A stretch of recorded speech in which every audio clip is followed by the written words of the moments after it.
1932. Western Australia. A land beaten down by the Great Depression. Farmers on the edge of collapse. And then, a new enemy marched into their fields. They weren't foreign invaders. They weren't rebels. No. They were 6-foot-tall, feathered monsters with long necks, razor-sharp beaks, and the cardio of Olympic sprinters. Emus, big bird's extended family, and they were hungry. This is the story of the Great Emu War, when Australia armed itself with machine guns and still lost to birds. In the aftermath of World War I, returning veterans were promised farmland. It was a chance to start fresh, but it wasn't long before the land itself betrayed them. Every year, emus migrated inland, but in 1932, they arrived in numbers never seen before, nearly 20,000 strong. Picture it, a rolling tide of giant birds moving across the horizon, fences snapped under their weight. Wheat fields, the farmer's lifeline, were devoured in minutes. The farmers looked at the destruction and knew the truth. This wasn't migration, this was an occupation. The farmers couldn't hold out. They sent word to the government. "We're losing to birds. Send reinforcements." And the government agreed. Not with scarecrows, not with fences, but with soldiers. Veterans of the Great War were dispatched with Lewis machine guns and 10,000 rounds of ammunition. Yes, the same weapons used to mow down charging infantry in World War I were now aimed at emus. November 1932, the first battle. The soldiers spotted them on the horizon, a scouting party of maybe 50 emus, strutting confidently through the wheat fields like they owned the place. The men held their breath.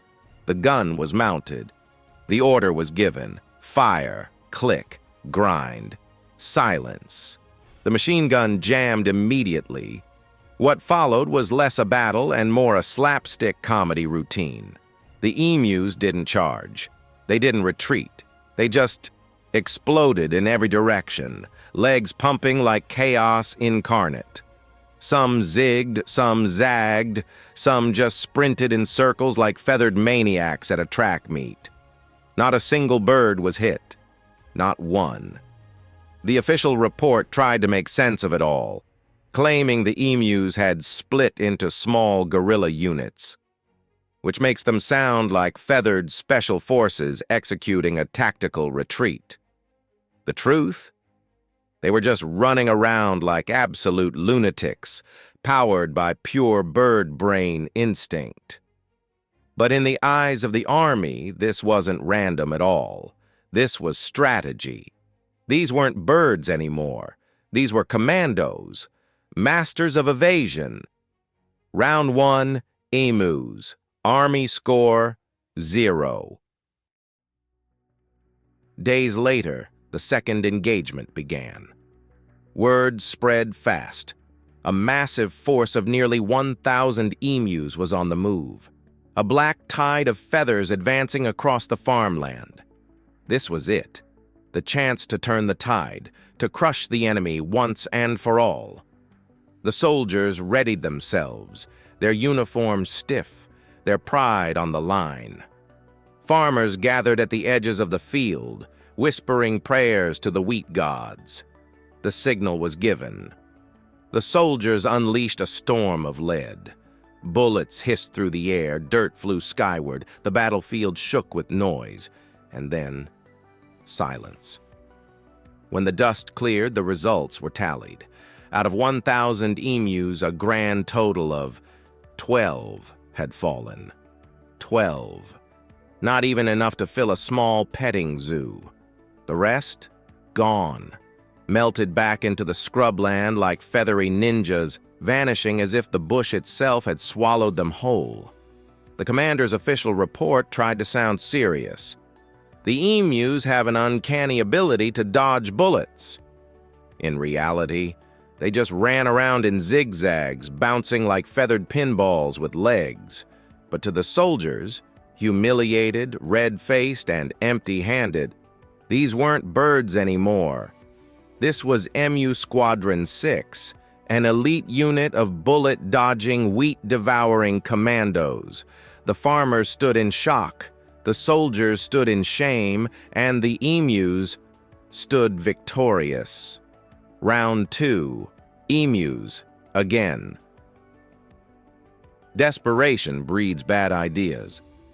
And so, the soldiers mounted a gun on a truck.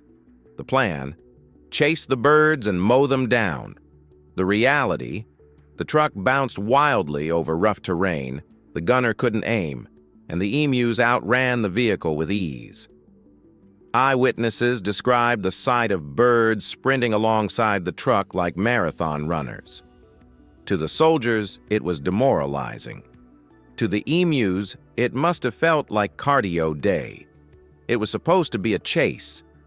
Instead, it looked like the birds were escorting the humans off the battlefield. After weeks of failed ambushes, wasted ammunition, and relentless humiliation, the campaign collapsed. 10,000 rounds fired, less than 1,000 emus killed. Victory: birds.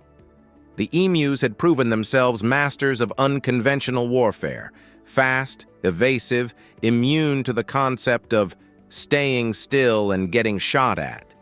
One commander confessed in the final report, "The emus have proven they are not afraid of machine guns." It was a sentence that carried both the weight of defeat and the sting of embarrassment.